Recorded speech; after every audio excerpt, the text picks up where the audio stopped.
আসসালামু আলাইকুম। সুপ্রিয় শিক্ষার্থী বন্ধুরা, আশা করি তোমরা সবাই ভালো আছো। আজকে আমরা ক্লাস 4-এর ইংলিশ ফর টুডে বই থেকে ইউনিট 3 1.1 সমাধান করব।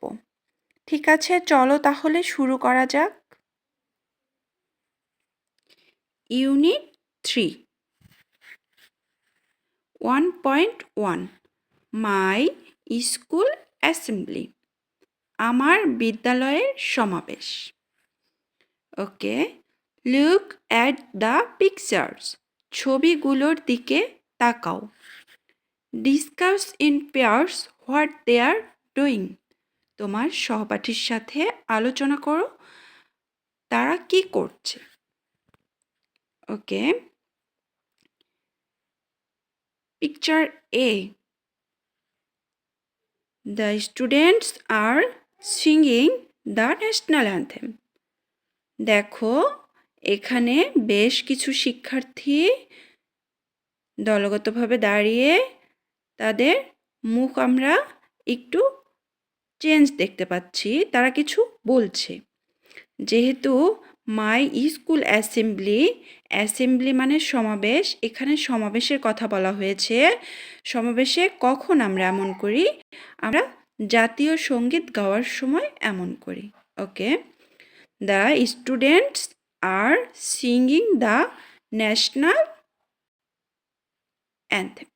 ঠিক আছে, আমরা এই লাইনটিতে পেলাম শিক্ষার্থীরা জাতীয় সঙ্গীত গাইছে।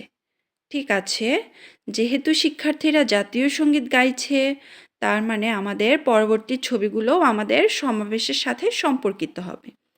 ঠিক আছে, দেখো পিকচার বি। পিকচার বিতে আমরা দেখতে পাচ্ছি সামনে একজন দলনেতা দাঁড়িয়ে, পেছনে সারিবদ্ধভাবে শিক্ষার্থীরা তাদের হাত সামনে রয়েছে। আমরা আমাদের প্রাত্যহিক সমাবেশের সময় কখন এই কাজটি করি? আমরা যখন শপথ পাঠ করি। ঠিক আছে, দেখি এখানে কি লেখা রয়েছে। They are repeating the oath after the assembly leader. এখানে বলা হয়েছে তারা সমাবেশের দলনেতার নেতৃত্বে শপথ পাঠ করছে। ঠিক আছে, সি নাম্বারে দেখতে পাচ্ছি আমাদের জাতীয় পতাকা, আমাদের সবার হাত কপালে রাখা রয়েছে। তার মানে আমরা ধারণা করতে পারি তারা জাতীয় পতাকার প্রতি সম্মান প্রদর্শন করছে। They are saluting to the national flag, তারা জাতীয় পতাকার প্রতি সম্মান প্রদর্শন করছে। চতুর্থ ছবি, পিকচার নাম্বার ডি। দেখো কি দেখতে পাচ্ছি আমরা প্রাত্যহিক সমাবেশের সময় কখন এই কাজটি করি? যখন সমাবেশের শেষে আমরা ফিজিক্যাল এক্সারসাইজ করি।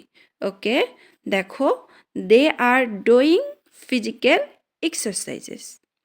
দে আর ডুইং ফিজিক্যাল এক্সারসাইজেস, তারা শারীরিক ব্যায়াম করছে। শিক্ষার্থী বন্ধুরা, ইউনিট 3-র এই লেসনটিতে মূলত বিদ্যালয়ের প্রাত্যহিক সমাবেশে যে কাজগুলো করা হয় সেই কাজগুলোই ছবির মাধ্যমে তোমাদের সহজভাবে বোঝার জন্য তুলে ধরা হয়েছে এবং এক্সাম্পল অর্থাৎ উদাহরণস্বরূপ বলা হয়েছে the students are singing the national anthem, শিক্ষার্থীরা জাতীয় সঙ্গীত গাইছে। এই সেন্টেন্সটির সঙ্গে মিল রেখে তোমাদেরকে বাকি 3টি সেন্টেন্স পূরণ করতে হবে। বাকি 3টি সেন্টেন্স আমি পূরণ করে দিয়েছি। এখানে মূলত আমরা যদি টেন্সের হিসাব করি তাহলে প্রেজেন্ট কন্টিনিউয়াস টেন্সে আমাদের সেন্টেন্সগুলো লেখা হয়েছে, কারণ কাজগুলো চলমান। ঠিক আছে শিক্ষার্থী বন্ধুরা, আমরা এই লেসনটি শেষে বেশ কিছু নতুন ওয়ার্ড শিখলাম।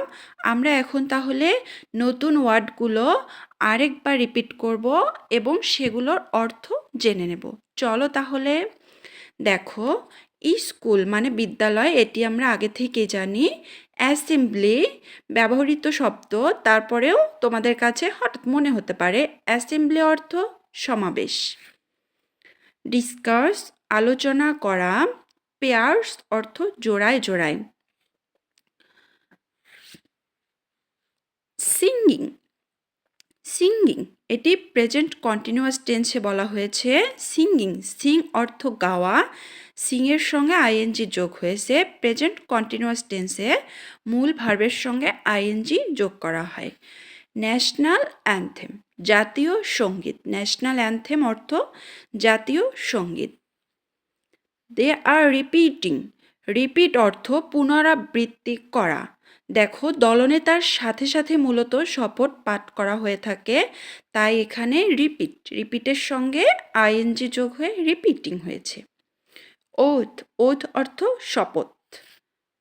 লিডার, লিডার অর্থ দলনেতা, লিডার শব্দের অর্থ দলনেতা। এরপর দেখো চতুর্থ ছবিটিতে স্যালুটিং, স্যালুট শব্দের অর্থ সম্মান প্রদর্শন করা। যেহেতু এখানে কাজটি চলমান রয়েছে, সম্মান প্রদর্শন করছে জাতীয় পতাকার প্রতি। ন্যাশনাল ফ্ল্যাগ অর্থ জাতীয় পতাকা। স্যালুট অর্থ সম্মান প্রদর্শন করা। এখানে ফিজিক্যাল এক্সারসাইজেস অর্থ শারীরিক ব্যায়াম। এখানে তারা কিছু ফিজিক্যাল এক্সারসাইজ করছে, সেজন্য দে আর ডুইং ফিজিক্যাল এক্সারসাইজেস। শিক্ষার্থী বন্ধুরা, ইউনিট 3 এর 1.2-তে গেলে আমরা একটি সুন্দর স্টোরি পাবো। সেখান থেকে আমরা আমাদের প্রাত্যহিক সমাবেশ সম্পর্কে আরও কিছু জানতে পারবো। তোমাদের সাথে থাকার জন্য আহ্বান জানানো হলো। ধন্যবাদ।